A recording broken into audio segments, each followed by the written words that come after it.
Mi nombre es Anilba y yo les estaré hablando sobre las características comunes en los mapas mentales. Cuando tomamos como referencia la investigación de Licher, descubrimos que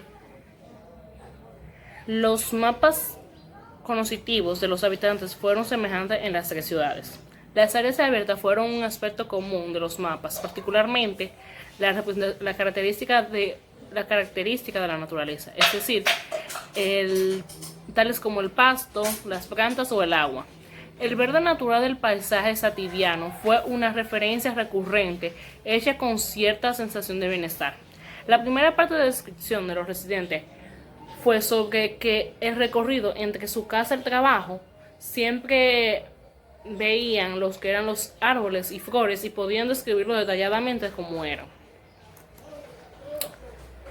Incluso personas dijeron que salían de su ruta para pasar cerca de un parque o de alguna estación de agua.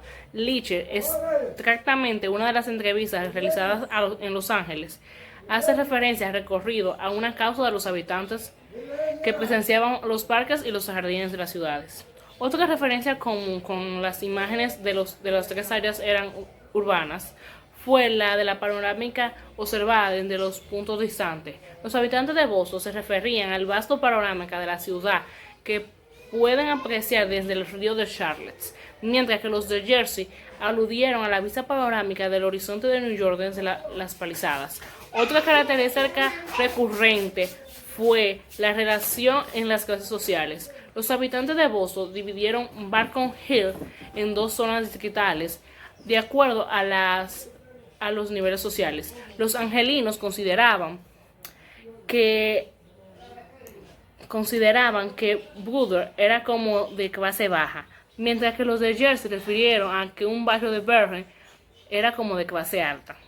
Tomando en cuenta cada detalle de esas características o esas referencias comunes que hicieran cada uno de los residentes, había que tomar en cuenta en su investigación los 5 elementos básicos de los mapas mentales que las personas usaran en forma del ambiente. Estos eran las sendas, los bordes, los distritos, las zonas de confluencia y hitos. Las sendas son las vías por donde la gente transita. Un ejemplo de esto sería las calles, las rutas de autobuses o líneas de ferrocarril. Estos fueron elementos predominantes en los mapas mentales de la mayoría de las personas que entrevistó Licher. Los bordes son los elementos lineales que no funcionan como sedas. Pueden ser divisiones entre diferentes sectores urbanos o uniones a lo largo de los cuales coinciden dos partes de la ciudad de muros, o límites urbanizacionales o litorales o todos sus bordes. Un ejemplo de esto sería el río de Charles, es un borde importante en los mapas mentales de los habitantes de Boston. Distritos son sectores medianos o grandes de una ciudad que posee un carácter distinto. Los distritos más comunes en los mapas mentales de los habitantes de Boston fueron Beacon Hill y el extremo del norte. Zonas de confluencia son puntos estratégicos de la ciudad que hacia y desde donde los habitantes no se desplazan. Algunas zonas de confluencia están formadas por cruces de avenidas importantes, por estaciones de los sistemas de transporte y otras se van desarrollando por el uso intenso y llegan a ser un punto central de los distritos. Los más comunes son las glorientas y las estaciones ferrocarriles o las plazas o parques o muy frecuentados. Dos importantes zonas de confluencia de los mapas mentales de Licher fueron la Plaza Birch en Los Ángeles y la estación del sur del Boston. Hitos. Los hitos son puntos de observación desde un sitio lejano. Por ejemplo, un domo dorado o una gran torre son distintivos que pueden verse desde grande distancia.